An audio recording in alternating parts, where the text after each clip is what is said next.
Nós vamos utilizar Mateus capítulo 13 como introdução para a mensagem de hoje. Mateus capítulo 13, a partir do versículo 1.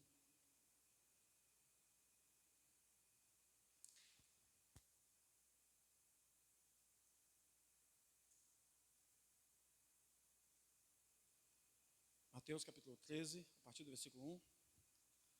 Abra sua Bíblia. Mais uma vez, aqueles que nos visitam, sejam bem-vindos. Sintam-se em casa. Será uma noite, com certeza, muito especial na presença do Senhor. Deus tem grandes coisas para nós. O texto que eu vou ler como introdução é a principal parábola de Jesus. A parábola do semeador. Ela é tão importante que ela se repete em Mateus, Marcos e Lucas. Mateus 13, Marcos 4 e Lucas 8. A mesma história. Devido à importância que ela tem para a igreja, para o povo de Deus. No momento que Jesus estava ensinando para os discípulos a respeito dessa parábola, ele disse em Marcos capítulo 4 que se eles não entendessem esta parábola, eles não entenderiam as outras. Por isso que ela é a mais importante de todas. Porque fala do ouvir. Fala da importância de ouvir, de dar atenção à palavra de Deus. Então, antes de tudo, bem-vindos ao Evangelho. Mateus 13, do 1 em diante, diz assim: Tendo Jesus saído de casa, naquele dia, estava sentado junto ao mar.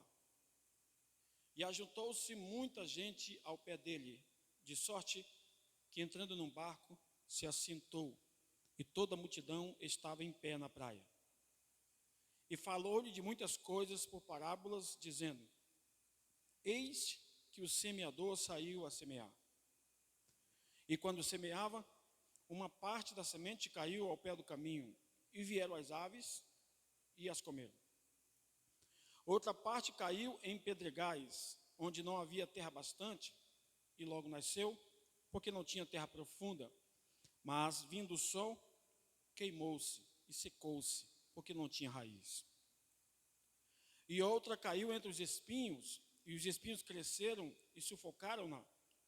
E outra caiu em boa terra, e deu fruto a 100, a 60 e a 30. Olha o que ele diz no versículo 9. Mateus 13, 9.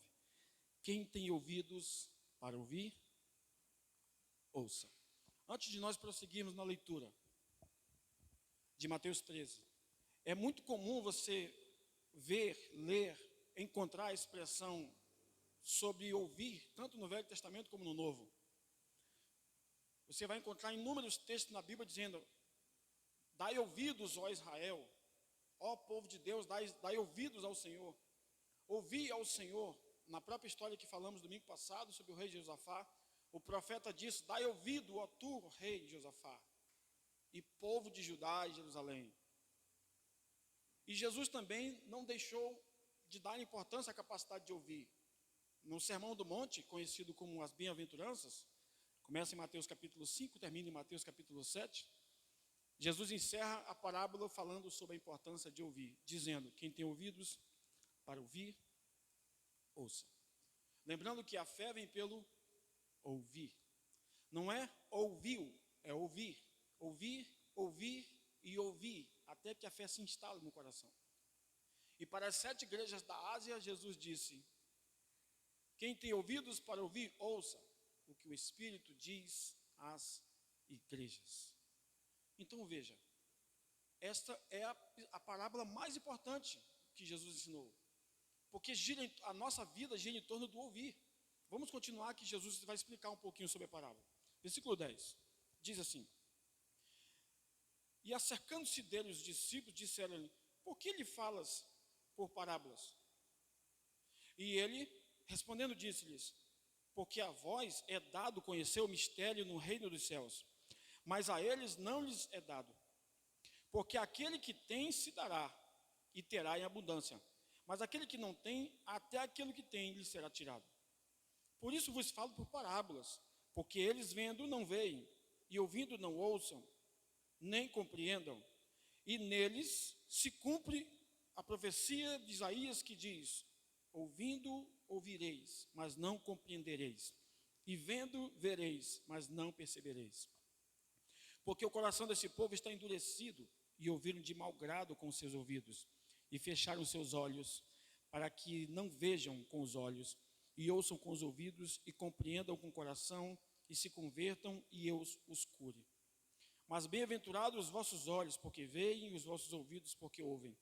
Porque em verdade vos digo que muitos profetas e justos desejaram ver o que vós vedes, e não o viram, ouvir o que vós ouvis, e não ouviram. Agora ele vai explicar a parábola. Escutai, pois, a parábola do semeador.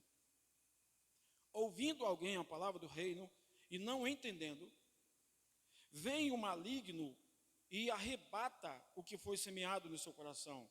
Este é o que foi semeado ao pé do caminho. Porém, o que foi semeado entre as pedras é o que ouve a palavra e logo recebe com alegria. Observe um detalhe: todos ouvem. Mas Jesus não está falando de ouvir apenas. Aí diz: porém, o que foi semeado entre os pedregais é o que ouve a palavra e recebe com alegria. 21. Mas não tem raiz em si mesmo. Antes é de pouca duração, e chegada a angústia, a perseguição por causa da palavra, logo se ofende. E o que foi semeado entre os espinhos é o que ouve a palavra, mas os cuidados deste mundo e a sedução das riquezas sufocam a palavra e fica infrutífera. E ele encerra dizendo: mas o que foi semeado em boa terra é o que ouve e compreende a palavra, e dá fruto, e produz 100, 60 e outro 30. Sabe por que nós precisamos compreender esta parábola para avançarmos na continuação da série em Cristo, estudando a carta aos Efésios? Porque tudo começa aqui. Se você vem à igreja, ouve o evangelho, mas não compreende, durante a semana, o inimigo rouba isso do seu coração. Observe que o diabo não tem interesse de roubar os seus bens, porque ele sabe que você pode conquistá-los. Outra vez. A coisa que mais o inimigo deseja roubar do povo de Deus é a palavra. Porque se ele roubar a palavra que está no seu coração, ele roubou tudo de você. Então Jesus explica que a parábola, a semente que caiu à beira do caminho, são aquelas pessoas que ouvem a palavra, seja na igreja ou em qualquer outro lugar. Mas por algum motivo ela não compreende a palavra. Ouvir, no grego, a palavra ouvir aqui é akoi, A-K-O-E, akoi, que significa ouvir de maneira atenciosa, prestar atenção, permitir que a palavra entre no coração. Não é somente ouvir com os ouvidos que eu estou falando, porque todo mundo aqui ouve. Uns podem ouvir mais do que os outros pela própria capacidade da audição, mas não é desse ouvido que Jesus está falando. Ele está falando do coração. Ouvir com o Espírito. Então, quando ouvimos o Evangelho e passamos a semana toda com as nossas batalhas, com as nossas dificuldades, o inimigo vai fazer de tudo para roubar a palavra que foi semeada no seu coração, e ele vai roubar se você não compreendeu a palavra. Se você não entendeu, pastor, o que é compreender a palavra? Jesus explicou, é frutificar 30, 60 e 100 por um. Se não frutificou, é porque não compreendeu. Vou falar de novo. Se não frutificou, é porque não compreendeu. Como que eu posso saber que alguém compreendeu a palavra, pastor? Quando frutifica. Quando frutifica no coração, quando frutifica na vida, quando frutifica na maneira de viver, na maneira de andar, de se comportar. Quando as mudanças começam a acontecer, a palavra está frutificando. Então, irmãos, dentro dessa mensagem, como introdução, eu tenho algumas coisinhas para mostrar para vocês, um resumo. São essas 4 expressões aqui, ó, que eu criei baseado em um estudo, que eu já ministrei aqui algumas vezes. Eu quero que vocês observem essas 4 coisas aqui, se vocês conseguem ver daí. Mateus capítulo 3, versículo 19, Jesus fala da pessoa que ouviu a palavra. A primeira coisa que nós precisamos entender aqui é a seguinte: o que é a semente? A semente é a palavra. Quem são os semeadores? Todos os que pregam a palavra são os semeadores. Quem é o ladrão que rouba? É o diabo. Quem são os tipos de solos? São tipos de pessoas. São tipos de corações que respondem à palavra. E outros, uns respondem ouvindo e entendendo, outros respondem apenas ouvindo. Olha, escute aqui. Jesus pregou 3 anos e meio. A mesma multidão que foi curada por ele, o crucificou. A mesma multidão que disse, Hosana, Hosana, bendito que vem em nome do Senhor, montado em um filho de uma jumenta, foi a mesma multidão que disse, crucifica-o. Porque muitos ouviram, mas não entenderam. Muitos ouviram, mas não sabiam que ele era o Messias. Como diz em João 6, alguns queriam somente o pão e os peixes, mas não queriam aquele que dá o peixe e aquele que dá o pão. Queremos a provisão do pastor, mas não queremos o pastor. Quando você tem o pastor, você tem toda a provisão. Amém? Então aqui estão 4 princípios que podem nortear a sua vida. Aqui, a primeira coisa, o que aconteceu aqui? Foi quando essa semente caiu à beira do caminho. Por que ela foi roubada? Porque esta pessoa não tem clareza de entendimento. O entendimento dela não ficou claro. Por falta de clareza de entendimento, a semente foi roubada. Lembre-se disso, os 4 ouviram. Mas o primeiro já não entendeu. Aí o ladrão veio e roubou a palavra. Essa é a maior arma do diabo nesses últimos dias. É roubar, é tentar fazer com que as pessoas não entendam o evangelho da graça, o evangelho de Jesus Cristo. Então, o inimigo tenta roubar. A segunda semente, a que caiu entre as pedras, faltou uma profundidade de convicção. Ela já caiu entre as pedras, ela não tinha profundidade, ela não tinha como criar raiz profunda. Aí veio o sol e queimou, e ela secou. Então, quando a minha convicção, quando a sua convicção, quando a nossa convicção em Cristo não é profunda, o sol das tribulações, o sol das dificuldades queimam a palavra e faz com que não acreditemos no que Deus tem para nós. Essa história que fala sobre isso, sobre a profundidade de convicção.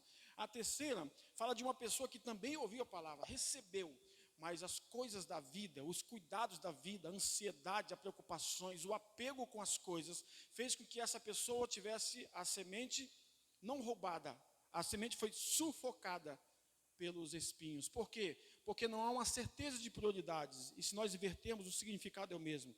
As suas prioridades não são certas. Ela não sabe o que é prioridade e o que não é.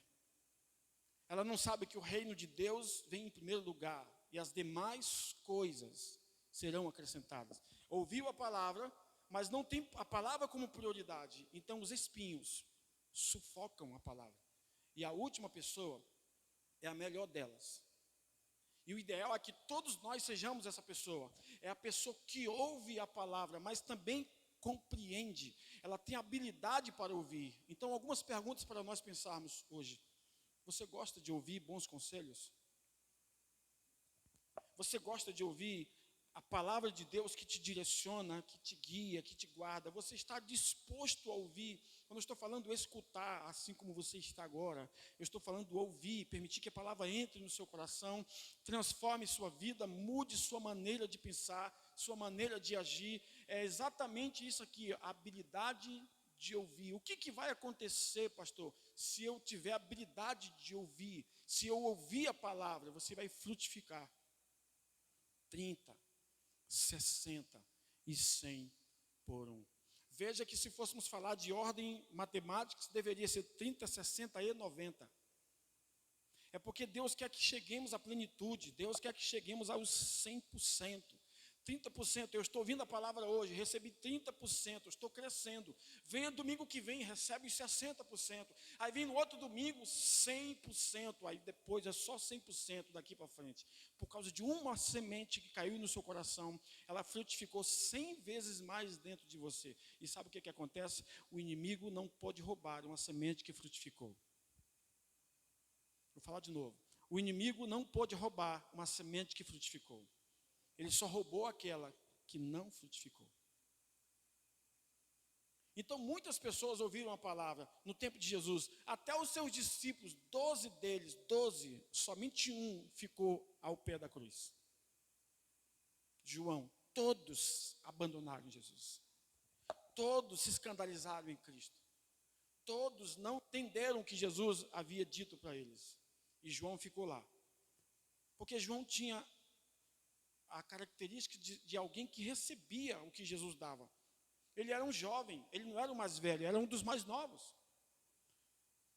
Provavelmente um adolescente de 17 anos, ouvindo Jesus falar, permitindo que a palavra entrasse no coração. E foi no Novo Testamento um dos homens que mais teve revelações sobre Jesus. Por isso que ele escreveu o Apocalipse. A revelação de Jesus Cristo. Porque João tinha a revelação de Jesus Cristo. Se você tem a revelação de Jesus Cristo, você tem a habilidade para ouvir. E eu desafio qualquer pessoa que ouve o Evangelho e sua vida não mude.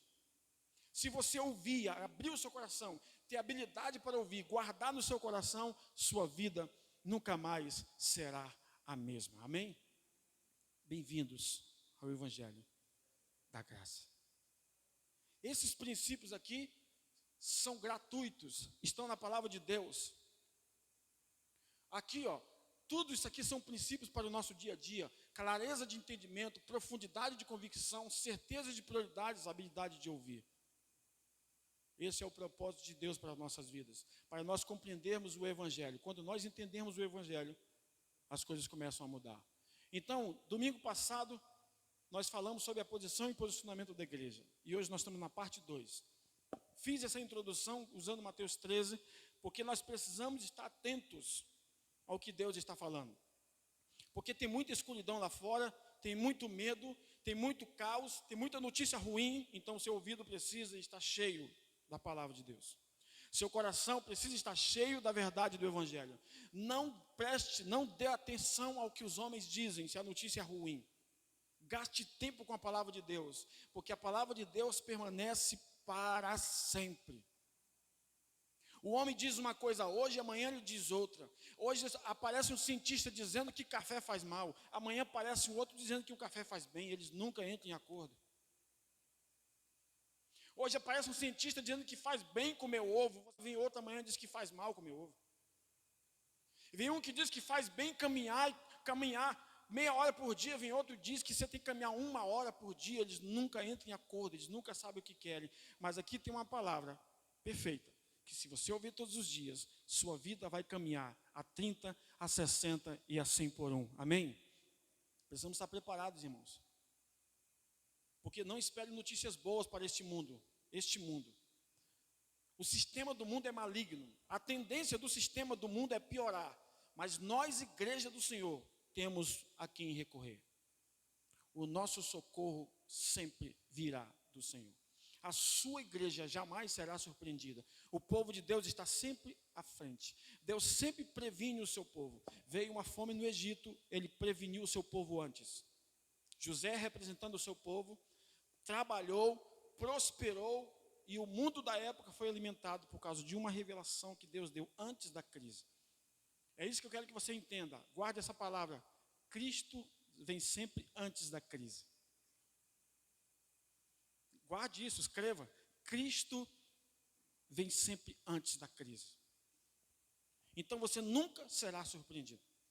Existem coisas na minha vida, na tua vida, em nossas famílias, que o Senhor vai nos informar, que o Senhor vai nos avisar, Ele vai nos antecipar, Ele vai nos prevenir, através da palavra, de sonhos, de visões, de uma mensagem, de alguma maneira Ele vai falar com você, porque Cristo sempre se antecipa à crise, Ele está sempre além da crise. Então, a posição e o posicionamento da igreja, inclusive no Novo Testamento, no livro de Atos, um profeta chamado Ágabo profetizou, falou que viria grande fome, preparando o povo de Deus, para que o povo de Deus não passasse pela miséria. E de fato, o povo de Deus prosperou.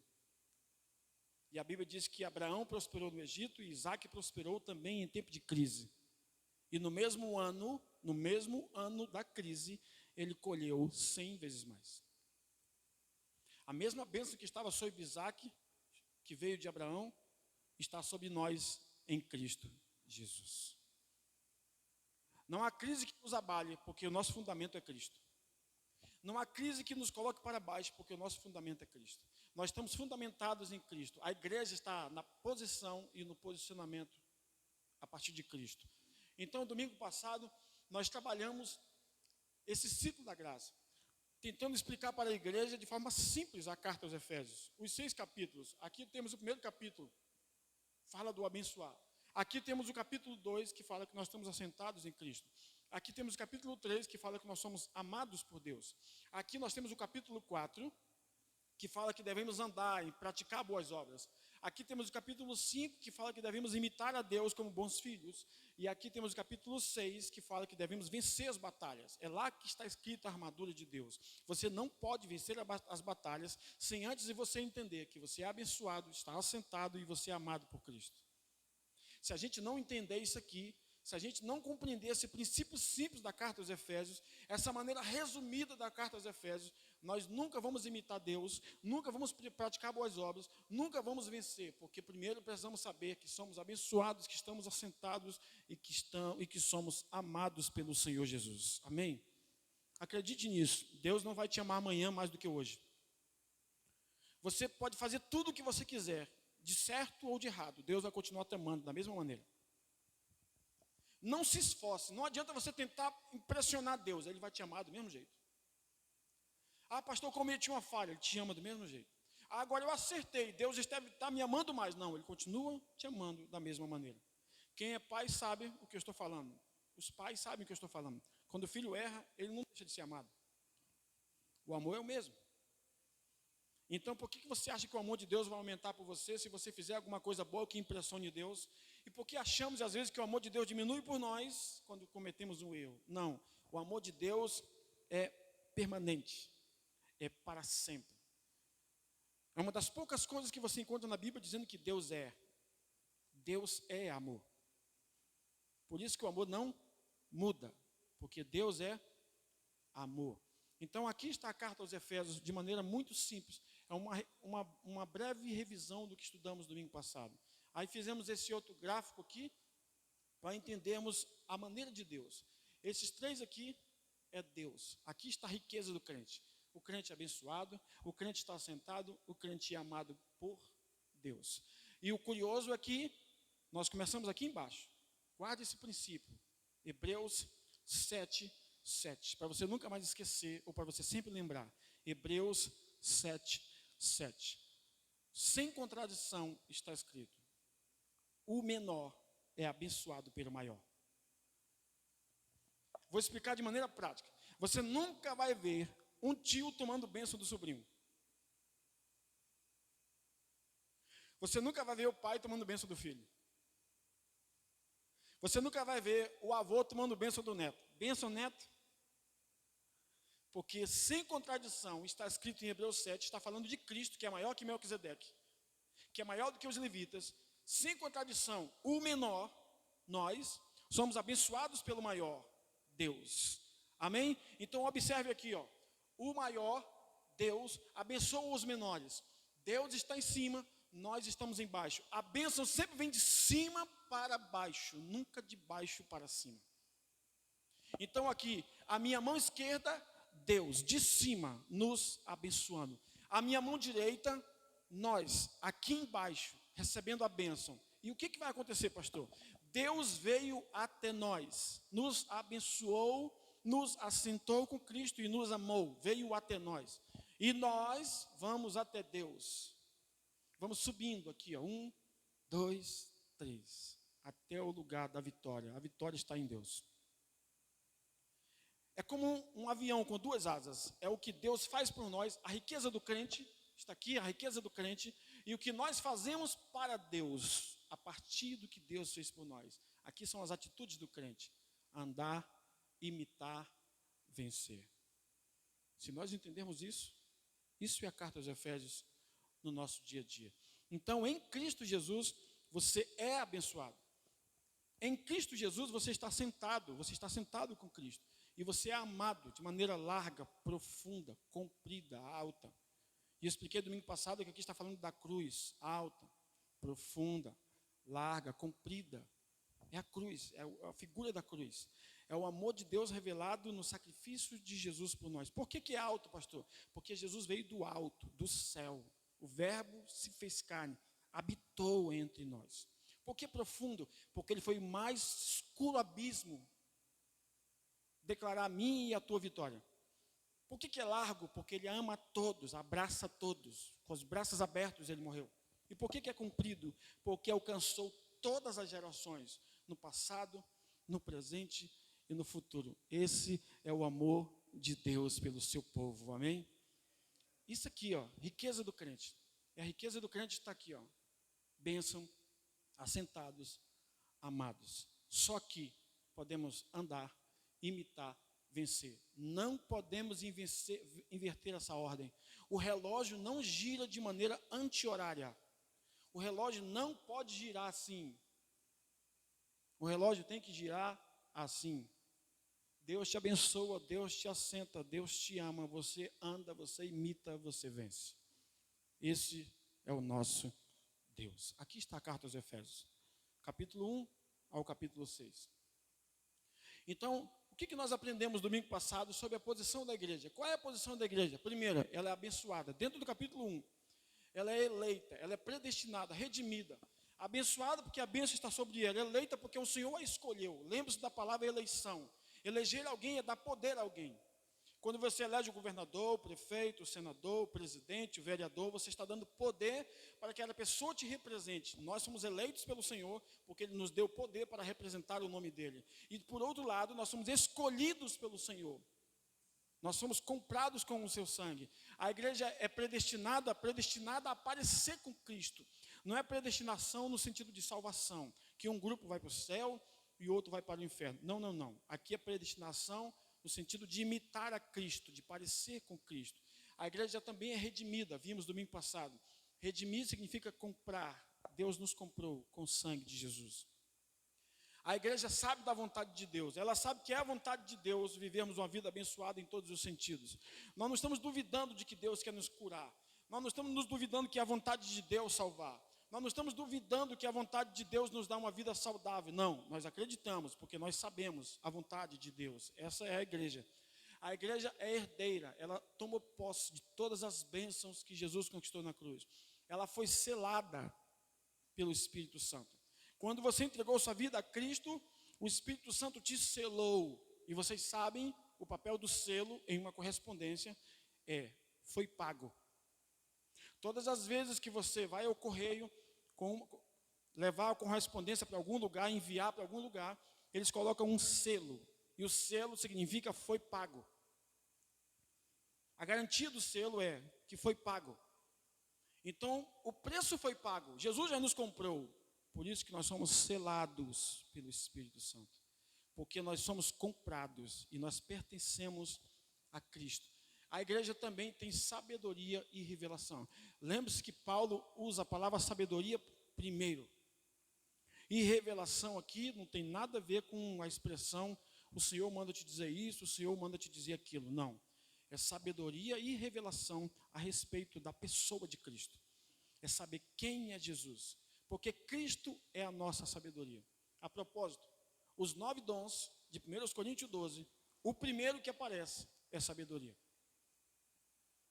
Antes de Cristo ser a nossa justificação, antes de Cristo ser a nossa santificação, antes de Cristo ser a nossa redenção, Paulo disse que Ele é a nossa sabedoria. Então, Cristo é a nossa sabedoria. Através de Cristo, nós também adquirimos sabedoria. E vamos crescendo na revelação de Jesus Cristo. E hoje, nós vamos nos aprofundar sobre o posicionamento da igreja. Abre a sua Bíblia em Efésios, capítulo 1. Acompanhe comigo a partir do verso 12. Vamos ler alguns versos. Você pode acompanhar na sua Bíblia, ou você pode acompanhar no telão. Esses 8 pontos que eu falei anteriormente falam da posição da igreja. Lembre-se, irmãos, que a posição da igreja é o que Deus fez por ela. O posicionamento da igreja é o que a igreja faz por Deus. Para Deus. De novo, para você entender. Todas as vezes quando alguém falar da posição da igreja, abençoada, assentada, amada, eleita, predestinada, é o que Deus fez por ela, Deus realizou na vida da igreja, através de Cristo. O posicionamento é a igreja vivendo, se relacionando a partir do que Deus fez para ela. O posicionamento é uma resposta à posição. Deus me abençoa, vivo como abençoado. Deus me perdoa, vivo como perdoado. Posição, posicionamento. Então, vamos lá, vamos falar um pouquinho sobre posicionamento. Versículo 12 do capítulo 1 de Efésios. Está escrito assim: o posicionamento fala de quê? Que a igreja vive para a glória de Deus. Olha o versículo 12. Com o fim de sermos para o louvor da sua glória, nós, os que primeiro esperamos em Cristo. Então, o primeiro posicionamento da igreja, versículo 12, é isso aqui, ó. A igreja vive para a glória de Deus. Nós não vivemos para nós mesmos. Paulo diz na segunda carta aos Coríntios, antes do versículo 17, que é o que nós conhecemos: se alguém está em Cristo, é nova criatura, as coisas velhas se passaram, e que tudo se fez novo. Mas antes, Paulo diz: vocês não vivem mais para vocês mesmos. Por quê? Porque entregamos a nossa vida a Cristo. Qual é o primeiro posicionamento da igreja, pastor? Viver para a glória de Deus. Vive para a glória de Deus.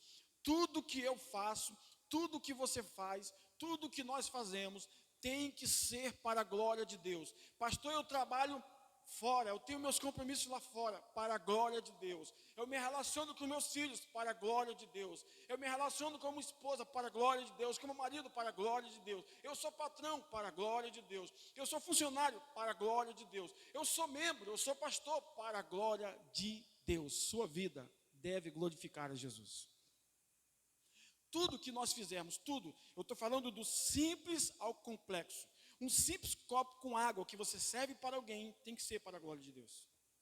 Não é para a sua glória. Uma simples atitude de limpar a casa tem que ser para a glória de Deus. Não é para a sua glória. Até as coisas mais complexas, difíceis de serem resolvidas, tudo em nós deve glorificar a Jesus Cristo. Eu estou falando de uma igreja que está posicionada. O seu posicionamento é glorificar Jesus. A igreja não foi instalada na terra, criada ou revelada, como Paulo chama a igreja de o mistério. A igreja foi revelada em Cristo, não foi para viver para si mesma. Guarde isso aqui. A igreja não foi instalada na terra para viver para si mesma. Há um propósito específico da igreja existir: glorificar a pessoa de Jesus Cristo. O fato é que a maior parte da igreja do Senhor não sabe disso, porque a maioria dos cristãos vivem para si mesmos. A maioria dos cristãos vivem para a sua própria glória.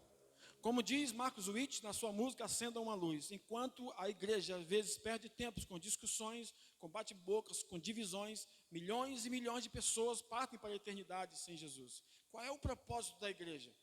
Glorificar Jesus. Então, como igreja, acenda essa luz para o mundo. Leve o evangelho para que o mundo descubra por que você nasceu, para que você nasceu, por que você existe, qual o propósito. Respondendo as 4 perguntas que os filósofos nunca responderam. Quem sou eu? O que estou fazendo aqui? Para que eu vim? Para onde vou? Quem sou eu? Sou filho de Deus. O que estou fazendo aqui? Eu nasci com um propósito específico. Para onde eu vou? Para a eternidade com o Senhor. Por que eu nasci? Já nós vamos descobrir a diferença entre chamado e ofício. Um pouquinho mais para frente. Mas guarde isso. Você e eu, nós, igreja. Sem falar de individualidade. Igreja, corpo de Cristo. Sem falar de placa. Deus instituiu a igreja com um propósito apenas: glorificar a Jesus Cristo. Precisamos sair daqui pensando hoje, refletindo: minha vida glorifica Cristo? Que essa pergunta não seja como um fardo para você, mas como uma reflexão. Minha vida, o que eu faço, glorifica Jesus? Então Paulo diz aqui, ó, com a finalidade de sermos para o louvor da sua glória. Nós, os que primeiro esperamos em Cristo. Esse é o primeiro posicionamento da igreja. Segundo, ela vive pela fé e pelo amor. Efésios 1, 15 e 16. Diz assim: pelo que, ouvindo eu também a fé que entre vós há no Senhor Jesus e o vosso amor para com todos os santos. 16. Não cesso de dar graças a Deus por vós, lembrando-me de vós nas minhas orações. Olha o que Paulo diz. Segundo o posicionamento dessa igreja, ela vive pela fé e pelo amor. Olha o que ele ouve, olha o que ele diz aqui, ó. Alguém falou para Paulo, aqui, ó, pelo que, ouvindo eu também. Alguém chegou a dizer para Paulo: Paulo, os irmãos de Éfeso vivem pela fé. Os irmãos de Éfeso vivem pelo amor. A notícia chegou a Paulo, e Paulo, ao escrever a carta, diz: eu ouvi falar que vocês vivem pela fé que há no Senhor, e o vosso amor para com todos os santos. Fé no Senhor, amor para com todos os santos. Entendeu? Fé no Senhor. Sua fé não está no homem, no Senhor. Seu amor para com todos os santos. Vou falar de novo. A sua fé está no Senhor. O seu amor para com todos os santos. Esse é o segundo posicionamento da igreja. É a segunda característica do posicionamento da igreja. É uma igreja que vive pela fé, mas que vive também em amor. Sabe de quem Paulo está falando? Da mesma igreja que João disse em Apocalipse, que tinha abandonado o seu primeiro amor. E o primeiro amor não é aquilo que nós aprendemos no início da nossa caminhada cristã. Aquela chama que arde, que queima, quero Jesus, vou orar 5 horas por dia, vou ler 400 capítulos da Bíblia por dia, vou viajar, vou ganhar o mundo. Não, não é esse primeiro amor que Paulo está falando. João está falando. O primeiro amor é Cristo. Cristo é o primeiro amor. É só analisar o contexto. Volte-se para Cristo. Ele é o primeiro amor, porque foi Ele que nos amou primeiro. Então Ele é primeiro em tudo. Não é amor de paixão por Cristo. Porque o amor da igreja pelo Senhor jamais deve diminuir, deve crescer. Deve ser uma crescente no sentido de revelação. Então essa igreja, Paulo faz um elogio a essa igreja, dizendo: vocês, a fé de vocês chegou até mim. E o amor que vocês têm uns para com os outros, assim, com todos os santos. Olha como é que Paulo via a igreja. Uma igreja cheia de fé, cheia de amor, mas uma igreja onde tinha santos. Tinha gente problemática na igreja? Tinha. Tinha gente que cometia pecados? Tinha. Tinha gente que de vez em quando duvidava? Tinha. Tinha gente que não amava todo mundo? Tinha. Mas Paulo via os irmãos como uma igreja que tem fé no Senhor e uma igreja que ama todo mundo e uma igreja santa. Essa é a segunda característica. A terceira característica é o versículo 18. Fique atento por isso aqui. Por isso que eu li Mateus 13. Tendo os olhos do entendimento iluminado. Paulo não está falando dos olhos, aqui ó, físicos, da visão. Nós temos 5 sentidos: visão, audição, olfato, tato, paladar. Paulo não está falando disso aqui, dos olhos. Como a audição, a visão também é limitada pela sua própria capacidade. Umas pessoas enxergam melhor do que as outras. Tem gente que não consegue ler a minha Bíblia no tamanho dessa letra que tem aqui. Mas tem gente que consegue ler numa letra menor. Porque a capacidade da visão, cada um tem uma. Uns usam óculos de grau, bem baixinho. Outros usam óculos de grau bem grande. Parece um vídeo de televisão. Mas ele consegue enxergar bem por aquilo ali. Não é dessa visão que Paulo está falando. Paulo está falando da mente. E uma tradução fala coração.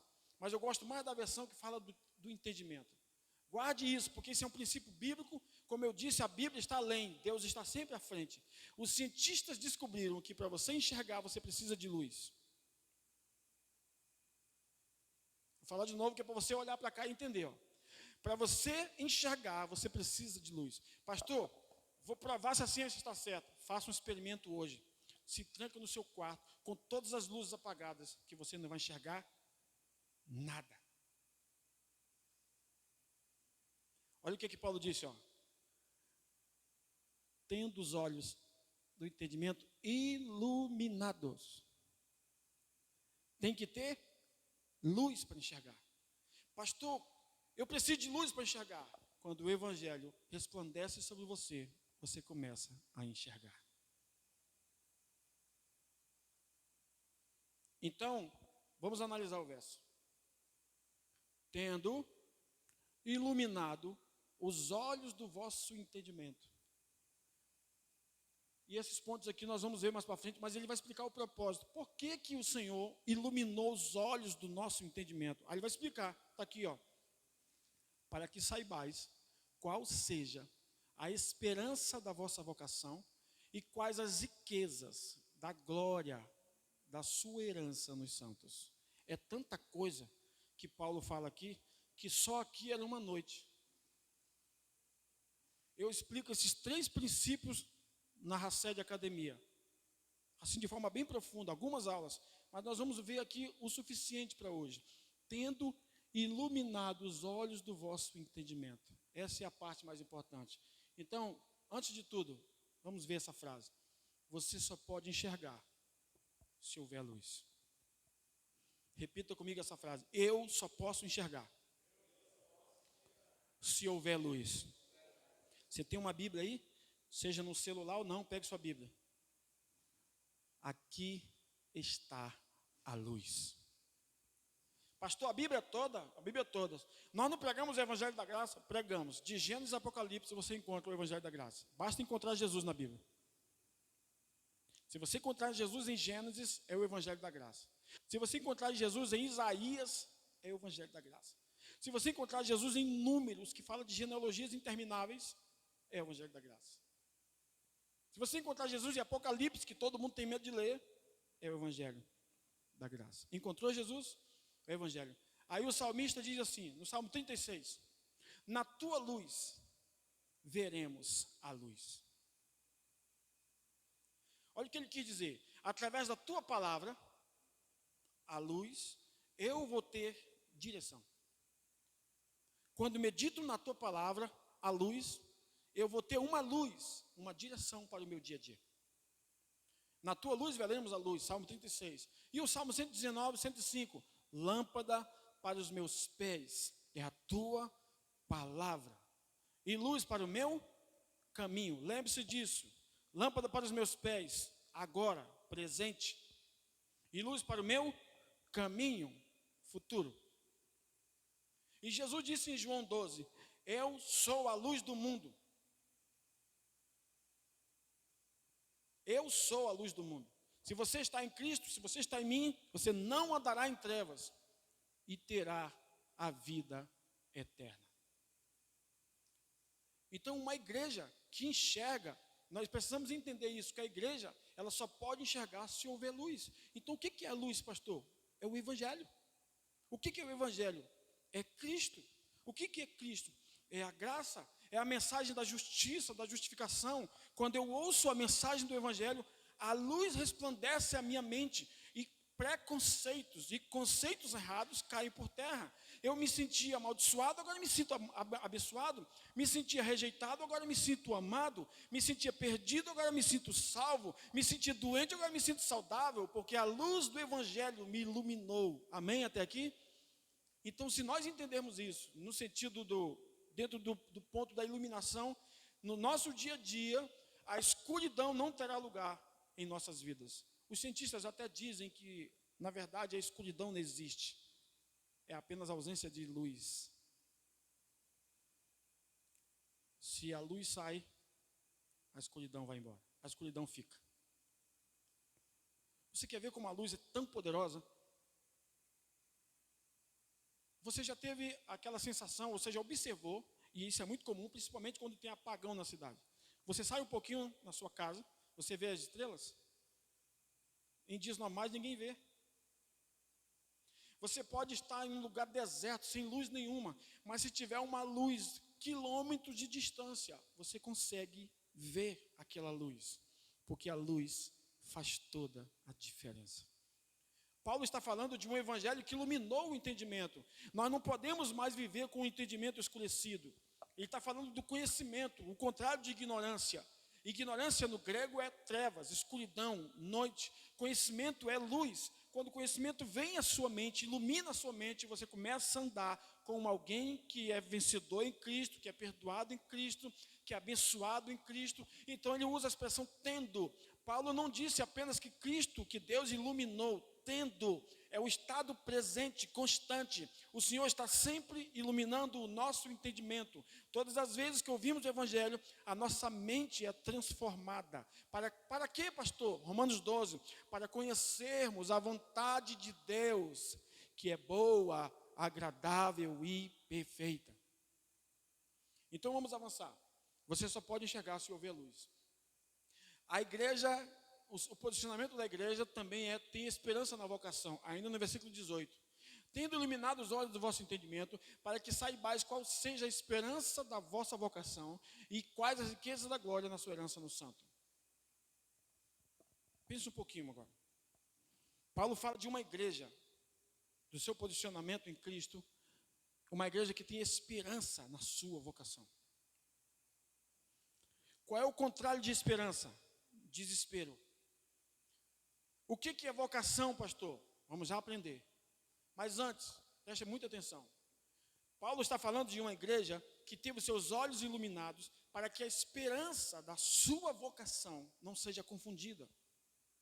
Romanos 5,5 diz que o amor de Deus foi derramado em nós, 5,5, graça dupla, foi derramado em nosso coração, porque a esperança não confunde.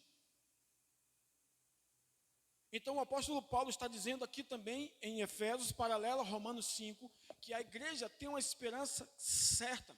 Quem é a esperança da igreja? Cristo. Então lembra do que eu falei agora há pouco, tudo que fazemos glorifica a Deus. Então tudo que fazemos vamos ter esperança em Cristo, a nossa esperança, da nossa vocação. Eu vejo as pessoas desesperadas, até mesmo na igreja, principalmente as pessoas que começam a vir para a igreja, começam a entrar na igreja, começam a conhecer o evangelho, estão engateando. Pastor, o que eu vou fazer na igreja? Qual é o meu ministério? Qual é o meu chamado? E o que eu preciso fazer? O teu chamado é o que você está fazendo agora. Não entendi, pastor.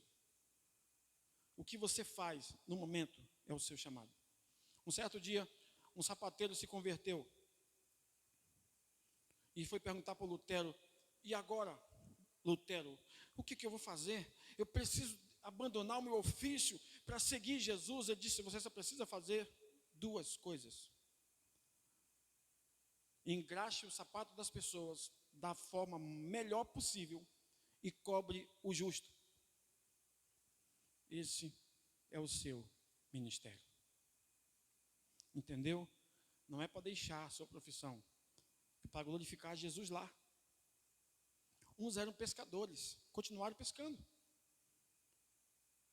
Uns eram médicos, continuaram como médicos. Uns eram coletores de impostos, continuaram com seus ofícios, mas glorificando a Jesus naquilo que fazem.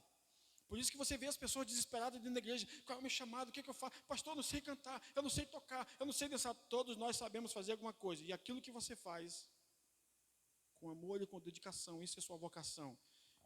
E aquilo que você faz, no que você faz, você glorifica o Senhor. Isso é o seu ministério. Ah, pastor, se o meu ministério for pastorear, glorifica Jesus nisso. O meu ministério for cantar, glorifica Jesus nisso. Se o meu ministério, pastor, for construir, se o meu ministério for pintar, se o meu ministério for zelar pela igreja, glorifique a Jesus nisso, para que a sua vocação seja uma vocação de esperança e não de desespero. E esses dias Deus me deu uma frase e eu estou refletindo sobre ela. Não fique no ministério de ninguém. É por isso que muitos cristãos estão perecendo espiritualmente, porque eles estão no ministério dos outros. Pastor, não entendi. Vou dar um exemplo. Digamos que o ministério do Billy não é pastorear. Ele está assumindo a função de outro. O final é fracasso, porque ele está no ministério errado. Não ocupe o ofício de ninguém, faça a sua parte. Então vamos nos aprofundar para a gente entender o que é isso aqui. A esperança da vocação. Vocação é o que fazemos com amor e dedicação. Ministério é glorificar ao Senhor com o que fazemos. Eu estava tentando falar e Deus me trouxe a memória agora. Sabe que Abraão nunca tentou descobrir qual era o seu ministério? Sabe que Isaac nunca tentou descobrir qual era o seu ministério? Você sabe que Jacó nunca tentou descobrir qual é o meu ministério, Senhor? Que Pedro, pescador, nunca ficou orando dia e noite para descobrir qual era o seu ministério? Nem Jesus ficou orando para descobrir qual era o seu ministério? O que o senhor está querendo dizer, pastor? Eles não descobriram, eles foram descobertos. Entendeu? Quando Deus te descobre, aí sim, Ele vai te escolher para algo específico. Mas não procure ministérios, porque você não vai encontrar. É por isso que eu falei agora há pouco que as pessoas estão frustradas na igreja, porque elas estão procurando um ministério. Não, deixa Deus te encontrar. Foi assim que Jesus fez. Pedro estava pescando, Jesus chegou para ele e disse: deixa e segue-me. Agora você será pescador de homens. Continuou pescando. Entendeu a linguagem de Jesus? Você pesca peixes, mas agora vai pescar homens. Não quero que você deixe sua profissão. Agora eu quero que você entenda que o seu ministério está aliado à sua profissão. Vocação é o que fazemos com amor e dedicação. Ministério é quando glorificamos a Jesus naquilo que fazemos. Sabe o que é você ouvir de um pastor que ficou 40 anos pastoreando uma igreja? E no final do seu ministério ele disse que 40 anos ele estava no lugar errado? 40 anos é uma vida, gente. 40 anos ele disse, 40 anos eu pastoreei uma igreja. E eu descobri que esse não era o meu ministério. Como que ele descobriu? Porque ele era empresário. O Senhor o chamou para abençoar a igreja financeiramente, não para pregar. Se todo mundo for pastor, onde estarão os evangelistas? Se todo mundo for evangelista, onde estarão os profetas? Se todos forem profetas, onde estarão os pastores? Se todos forem pastores, onde estarão os mestres? Todos, cada um no seu lugar, para a edificação do corpo de Cristo. Quando nós confundimos vocação com ministério, o resultado é fracasso. Então você sempre vai encontrar as pessoas assim: qual é a minha vocação, pastor? Principalmente o jovem, até os 25 anos de idade, o desespero começa a bater. O que eu vou fazer da minha vida? Sua vocação, você pode ser médico, você pode ser juiz, você pode ser advogado, você pode ser professor, você pode ser empresário, pode ser o que for, isso é a sua vocação, mas o seu ministério é glorificar o Senhor nisso. Entendeu? Jesus tem que ser glorificado no que você faz, não precisa deixar de fazer o que faz, continue fazendo, mas para a glória dele.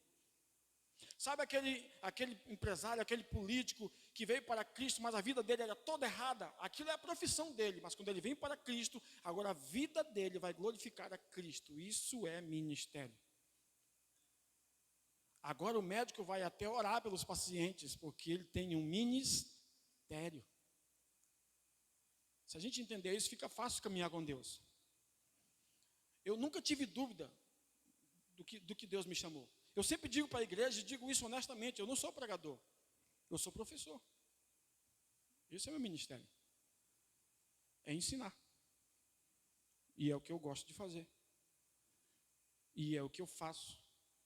E procuro sempre dar o meu melhor, com dedicação, fazendo a minha vocação, porque o que eu faço deve subir para a glória de Jesus.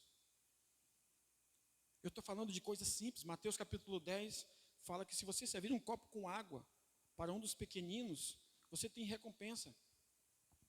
Naquele momento que se você servir um copo com água, aquilo foi o teu ministério.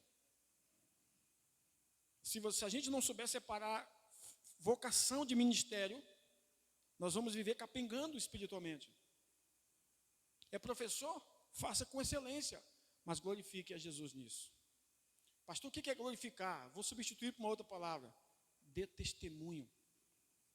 Bons testemunhos a respeito de Jesus do que você faz. Imagine que todas as pessoas que vêm à igreja têm uma profissão. Aí a gente começa a dizer que todo mundo tem que ser pastor.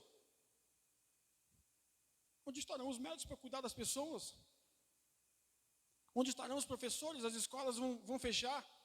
Os hospitais vão fechar se todo mundo for pastor. Aí você pode exercer a sua vocação e glorificar a Jesus nisso. Isso é o seu ministério. Amém até aqui? Então eu estou falando de uma igreja que tinha esperança na sua vocação. Eu tenho esperança na minha vocação, no meu ofício. Qual é a minha esperança, pastor? É Cristo. Eu não ancorei a minha vida, a minha fé, em qualquer outra coisa. Eu ancorei em Cristo. A minha vida está firmada em Cristo. E eu preciso continuar caminhando, olhando para frente. E tudo que fizermos deve ser para glorificar Jesus. A terceira coisa, dentro do verso 18 ainda, ela tem herança rica e gloriosa. Olha o que diz, esse é o posicionamento da igreja. Tendo iluminado os olhos do vosso entendimento, para que saibais qual seja a esperança da vossa vocação e quais as riquezas da glória da sua herança nos santos. Como Paulo usa termos complexos, eu estou facilitando o entendimento para você. Tudo isso aqui, ó, riquezas da glória da sua herança nos santos. É isso aqui, ó. Tem herança rica e gloriosa. Nós não temos uma herança qualquer. Nós temos uma herança rica e gloriosa. Tem abundância de saúde para você, amém? É herança. Tem abundância de paz, de prosperidade em todos os níveis, amém? Rica e gloriosa. Paulo fala para os irmãos de Filipos, dizendo assim, que ele falando que o meu Deus, segundo as suas riquezas em glória, olha só, os meus olhos se abriram para esse texto quando eu estava assistindo uma mensagem do pastor Príncipe. Já citei esse texto várias vezes e comecei a enxergar o que ele quis dizer. O Senhor suprirá as suas necessidades em glória. Entende a posição que Deus está agora? Em glória. Traduzindo, Deus vai suprir as nossas necessidades aqui na terra com toda a glória que tem no céu, com toda a riqueza que tem lá. Ele vai jogar aqui para nós, pela fé. Então é uma igreja que tem uma herança rica e gloriosa. Não é uma herança qualquer, ó. Ela tem herança, ela é rica e gloriosa. Abundância de saúde, abundância de paz, abundância de amor, abundância de finanças, abundância de bons relacionamentos, abundância de vida, porque era uma igreja rica e gloriosa em Cristo Jesus. Tudo isso começou com os olhos do entendimento iluminados. Tendo os olhos dos vossos entendimentos iluminados, para que saibais qual seja a esperança da vossa vocação e a riqueza, herança rica e gloriosa em Cristo Jesus. Olha aqui, tendo iluminado os olhos do vosso entendimento, para que saibas. Olha aqui como Paulo usa a expressão saibas. Ele não disse para que creias. Se fosse creias era coração. Ele diz saibas, é mente. Crer, saber. Ele disse para que vocês saibam, porque Paulo entendia que a mente era a coisa mais complexa de trabalhar no ser humano.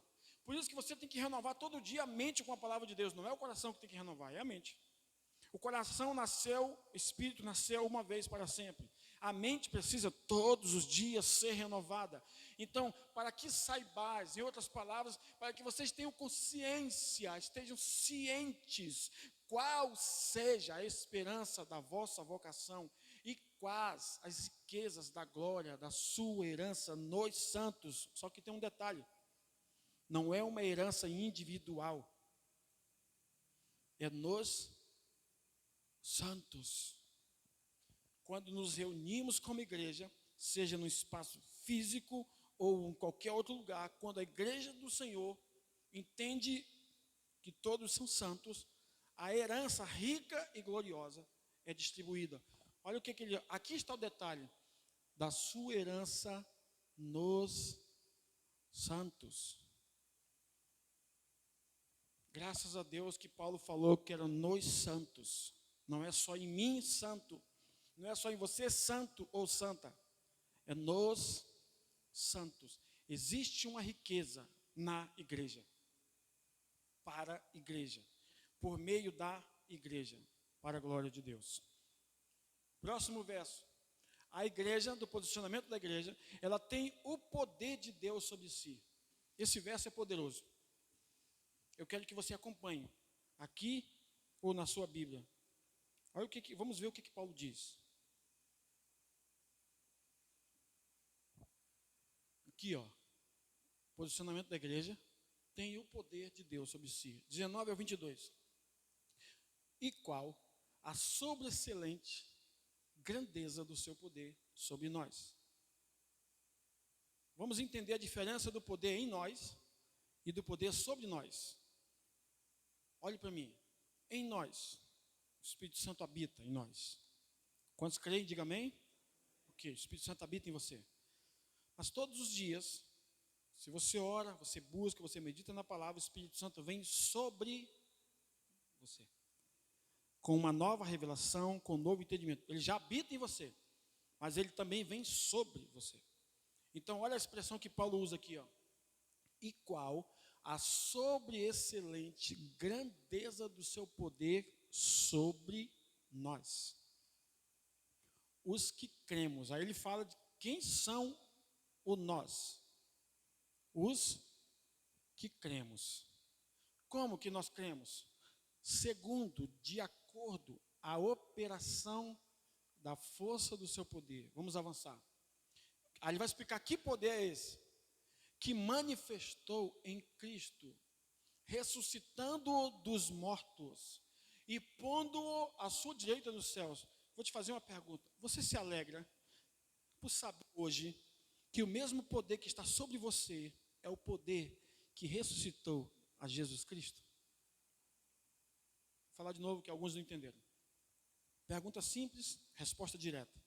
Você se alegra em saber que o mesmo poder que ressuscitou a Jesus Cristo está sobre você? E sabe o que esse poder fez? Olha aqui, ó. Ele ressuscitou a Jesus dos mortos. Precisava Paulo colocar dos mortos, irmãos? Se ressuscitou, tem que ser dos mortos. Mas ele deu ênfase. Ressuscitou dos mortos. Para quê?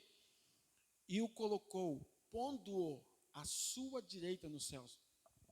Segunda coisa dentro desse verso. O mesmo poder que ressuscitou a Jesus Cristo está sobre nós. E assim como colocou Jesus à direita de Deus, também nos colocou assentados com Cristo. É o mesmo poder. Então você está muito longe, você está muito guardado, você está muito protegido, porque você está sentado com Cristo. Continua. Versículo 21. Acima, guarde isso aqui, ó. Acima de todo o principado e poder e potestade e domínio. O poder que ressuscitou a Jesus Cristo dos mortos, que está sobre nós, colocou Jesus à direita de Deus, à destra de Deus, acima de todo o quê? Principado. Principado vem de príncipe, pode ser no sentido maligno ou não.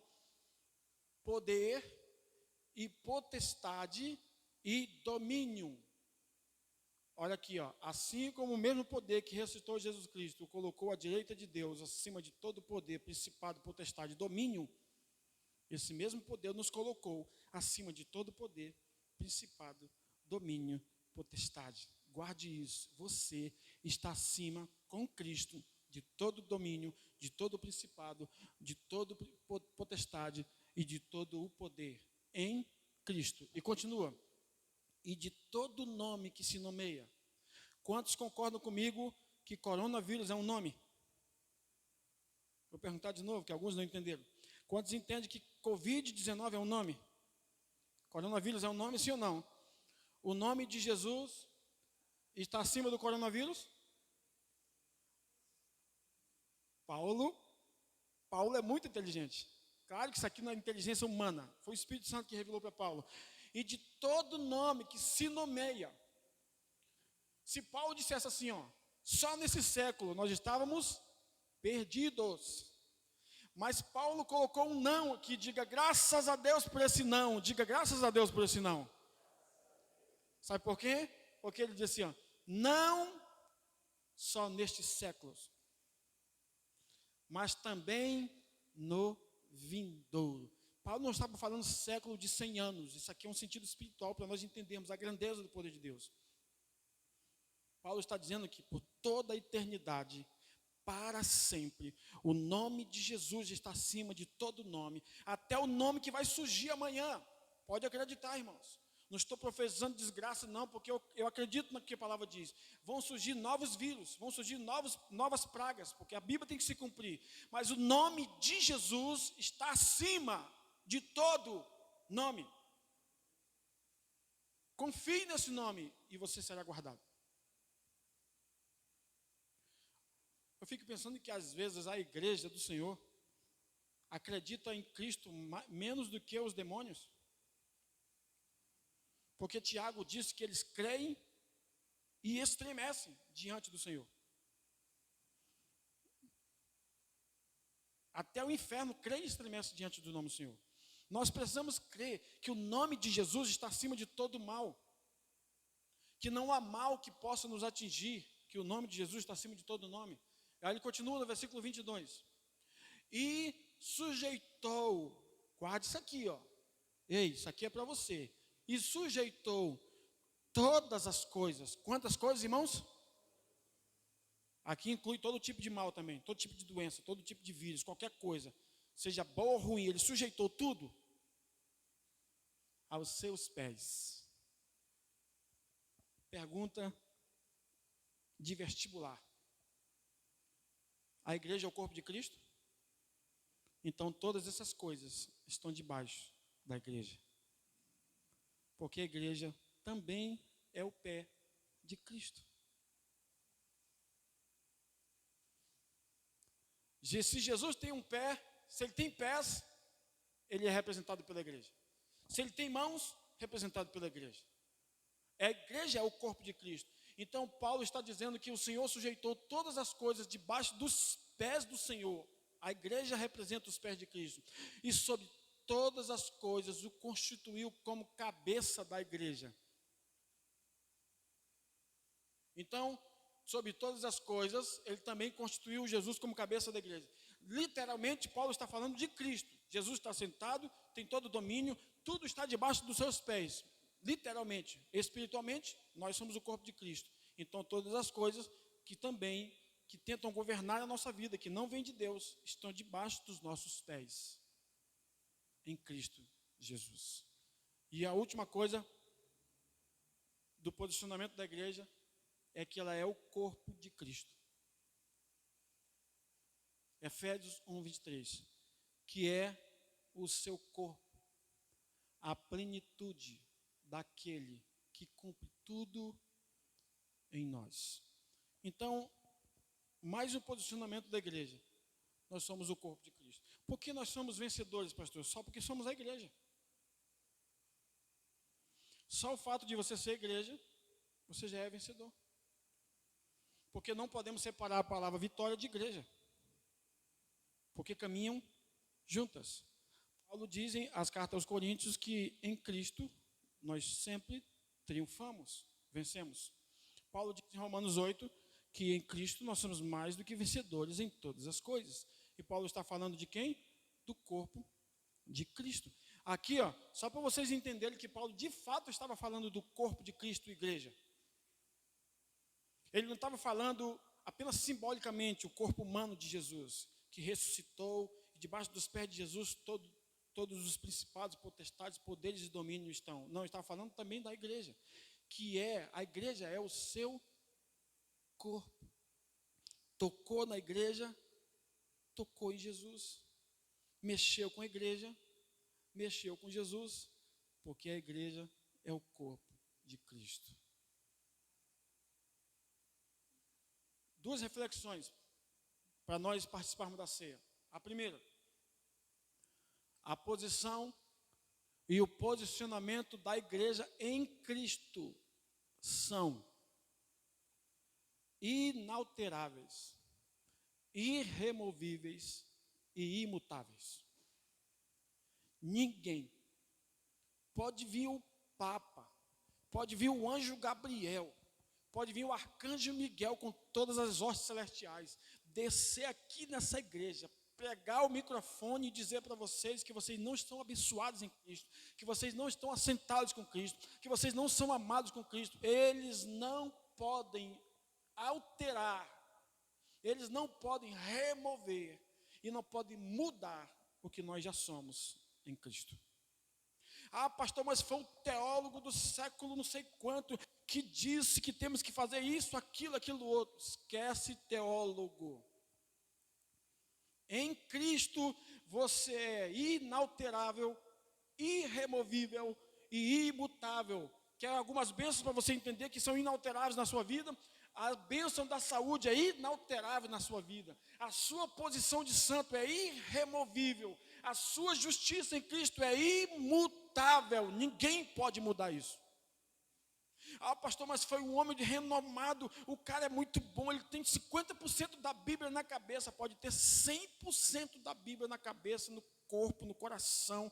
Pode andar com versículos pendurados em tudo quanto é lugar. Mas ninguém pode mudar o que Cristo fez por nós. Se nós não entendemos isso aqui, irmãos, por isso que eu sou apaixonado pela carta aos Efésios. Porque Paulo não disse, vocês serão abençoados. Quem sabe um dia, se você andar na linha, se você vigiar, vigia crente, vigia vaso. Não, nada disso. Ele disse, vocês são abençoados em Cristo com todas as bênçãos espirituais. Paulo não disse, quem sabe um dia, se vocês se posicionarem, andarem na linha, se vigiarem, lerem 40 capítulos da Bíblia por dia, vocês vão se assentar com Cristo. Não, Deus nos assentou juntamente com Cristo. E Paulo não diz que um dia Deus vai nos amar. Ele diz que Ele já nos amou com amor alto, profundo, largo e comprido. Então ninguém pode mudar isso. Ninguém pode alterar isso na sua vida. Eu estou falando isso aqui para resumir o que eu falei até agora. Porque os dias são maus. As batalhas existem. As dificuldades existem. Mas lembre-se disso aqui, ó, da sua posição e do seu posicionamento em Cristo. Ah, pastor, a circunstância não está muito favorável. As coisas não estão caminhando muito para o meu bem. E agora? Você é inalterável em Cristo, na sua posição, no seu posicionamento. Você é irremovível em Cristo, na sua posição e no seu posicionamento. Você é imutável em Cristo, na sua posição e no seu posicionamento. Ninguém pode mudar isso. A porta que o Senhor abre, ninguém pode fechar. A porta que Ele fecha, ninguém pode abrir. Ele abriu essa porta para você? Ninguém pode fechar. Pode se levantar o homem mais poderoso que existe na terra. Lembre-se, o nome de Jesus está acima de todo nome que se nomeia nesse século e no outro. E a última frase é essa aqui. Tudo o que Deus fez por nós em Cristo é a nossa posição. Lembra do primeiro lado lá do ciclo da graça? Abençoados, assentados, amados. O que Deus fez por nós é a nossa posição em Cristo. E tudo o que fazemos a partir do que Deus fez por nós é o nosso posicionamento. Ciclo da graça: andar, imitar, vencer. Andar, imitar, vencer. Nosso posicionamento. Posição: amados, abençoados, assentados, amados. Observe a minha mão. Abençoados, assentados, amados. Andar, imitar, vencer. Posicionamento, posição.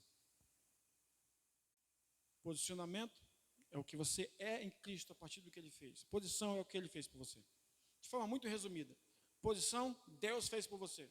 Posicionamento, você faz para Deus. Se você entendeu, foi bom você ter vindo. Compartilhe essa revelação com o mundo, porque o mundo precisa saber da sua posição e do seu posicionamento em Cristo. A igreja precisa saber da sua posição e do seu posicionamento em Cristo. A essência da mensagem do que estudamos dentro da carta aos Efésios apenas, porque hoje já é a mensagem 23. Habitar em Cristo, ser habitada por Ele, a posição da igreja e o posicionamento da igreja. Habitar em Cristo. Paulo fala que a igreja está em Cristo, Efésios 1, logo os primeiros versículos. E Cristo está na igreja, que a graça e a paz esteja convosco. Graça Cristo, paz Cristo, habitando em nós. E a posição da igreja que nós aprendemos lá, aquelas 8 características, abençoada, eleita, redimida, tem herança. E o posicionamento da igreja foi o que nós aprendemos hoje. Isso aqui é o resumo, a essência de tudo que aprendemos nesses 2 domingos.